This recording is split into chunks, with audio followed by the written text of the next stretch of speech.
Sada je idealno vrijeme za sadnju patliđana i ostalog povrća, što znači da je ključno temeljito pripremiti tlo kako biste osigurali velike plodove visoke kvalitete. U današnjem videu podijelit ćemo s vama recept za izvrsnu prihranu od 3 sastojka, od kojih jedan često bacate u smeće iako ima izuzetnu vrijednost. Na kraju videa otkrićemo vam gdje možete besplatno nabaviti jedan sastojak u velikim količinama, pa svakako ostanite s nama do kraja. Kod uzgoja patliđana važni su 3 ključna minerala, dušik, fosfor i kalij.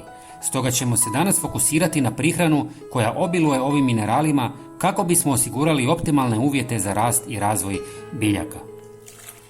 U 300 ml vruće vode dodajte 1 žlicu stolisnika. Stolisnik je višegodišnja biljka poznata po svojim ljekovitim svojstvima i sposobnosti da obogaćuje tlo. Bogat je kalijem, fosforom i drugim važnim mineralima te sadrži korisne organske tvari. Njegova primjena kao gnojiva ili dodatka tlu može pružiti patliđanu potrebne hranjive tvari za zdrav rast i obilan plod.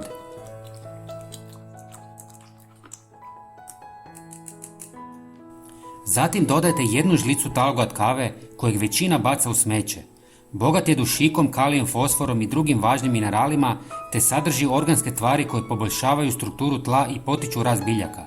Također odbija neke insekte. Talog od kave možete besplatno dobiti u kafićima jer ga oni bacaju u smeće. I na kraju dodajte pola žlice nim praha kojeg možete kupiti u svim trgovinama sa zdravom hranom. Dobiva se od sušenih listova, sjemenki ili kore drveta nima, koje je autohtono indijsko drvo poznato po svojim ljekovitim svojstvima. Ovaj prah sadrži različite aktivne tvari koje imaju insekticidna, fungicidna i antibakterijska svojstva. Nim prah je koristan za biljke jer može djelovati kao prirodni insekticid kontrolirajući štetnike poput lisnih uši, grinja i raznih drugih insekata. Također, nim prah ima antimikrobna svojstva te može pomoći u sprječavanju bolesti biljaka uzrokovanih gljivicama i bakterijama. Sve promiješajte i ostavite 24 sata na sobnoj temperaturi. Procijedite.